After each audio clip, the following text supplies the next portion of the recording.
Welcome to Nebraska Farmcast, a production of the Center for Agricultural Profitability at the University of Nebraska-Lincoln. I'm Ryan Evans. While President Biden's proposed clean energy standard is being debated in Congress, it seems like a good time to review state clean energy policies.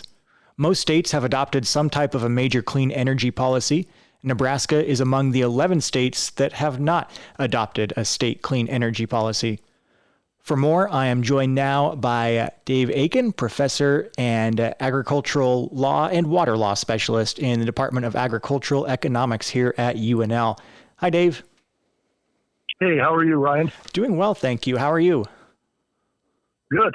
Good. Well, thanks for joining the podcast. So first, what is President Biden's proposed clean energy standard? Well, the Biden Clean Energy Standard proposal is part of the $3.5 billion budget resolution that's currently being debated in Congress. And under that proposal, the Clean Energy Standard, the federal government would pay electricity utilities that increase the amount of clean energy sold to customers by 4% each year. And utilities that did not meet the 4% clean energy standard would pay a fee depending on how close they got to the 4% requirement. And if it were adopted, the clean energy standard would be the single most important program to reduce U.S. carbon emissions and would get the U.S. most of the way to 50% fewer carbon emissions by 2030. So what are the two most common state clean energy policies? Well, they deal with renewable energy and with improving energy efficiency.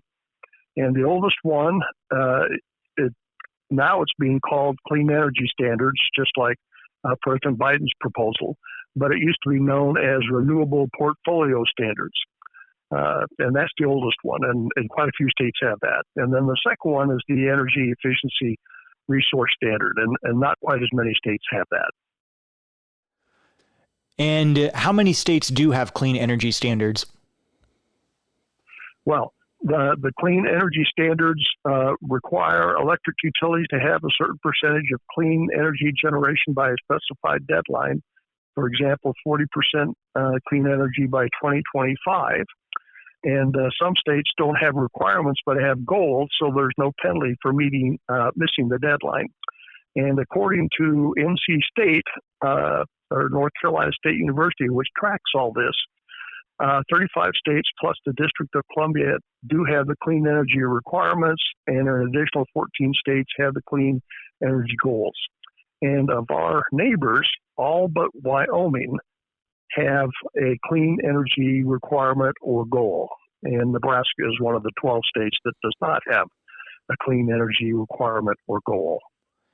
And can you talk about energy efficiency resource standards and how many states have those in place?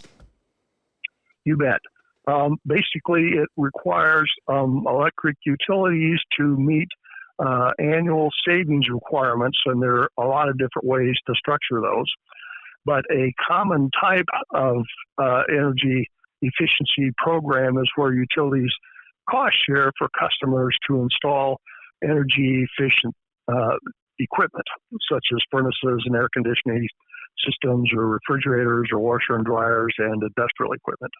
And again, according to NC State, 25 states have energy efficiency requirements, and 5 states plus the District of Columbia have energy efficiency goals. And Colorado is the only neighbor that we have that has a state energy efficiency requirement. And so Nebraska is among the states that have neither a clean energy standard in place or the energy efficiency resource standard. How many other states are there that don't have either in place?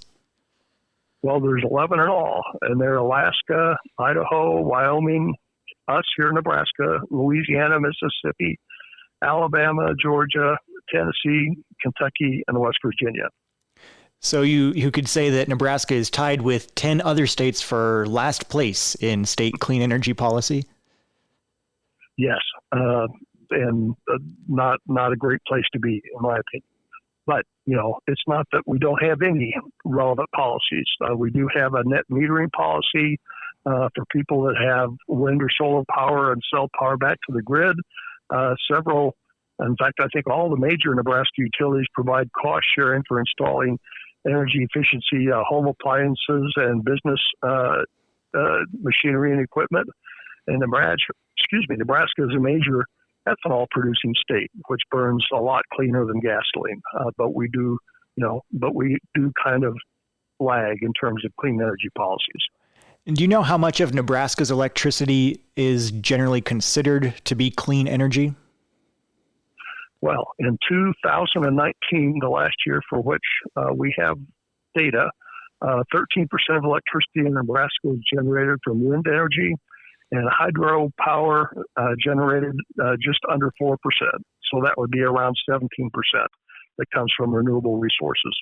In addition, we've got just over 20% that comes from nuclear generation. So 37% would be generated from what are called low carbon sources. Coal-fired plants provide just over 60% of Nebraska's electricity.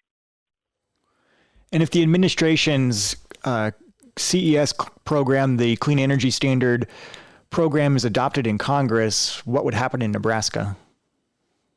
Well, if it were adopted this year and it went into effect in 2022, and if all the Nebraska utilities that would be covered by it increased clean energy generation by 4% each year, Nebraska coal generation would fall from 60% to 44% of total electricity generation by 2025, and then would further decrease to 24% by 2030.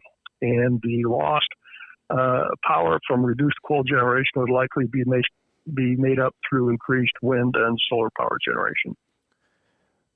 All right, that's Dave Aiken, professor and ag law and water law specialist in the Department of Agricultural Economics at the University of Nebraska-Lincoln. You can find a transcript of this conversation, a Q&A that Dave has written up, on our website for the Center for Ag Profitability at cap.unl.edu. Dave, thanks so much for your time. Thank you, Ryan.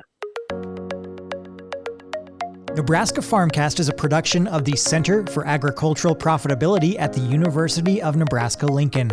For the latest research-based information and education resources to manage your farm or ranch operation, visit our website at cap.unl.edu. That's cap.unl.edu.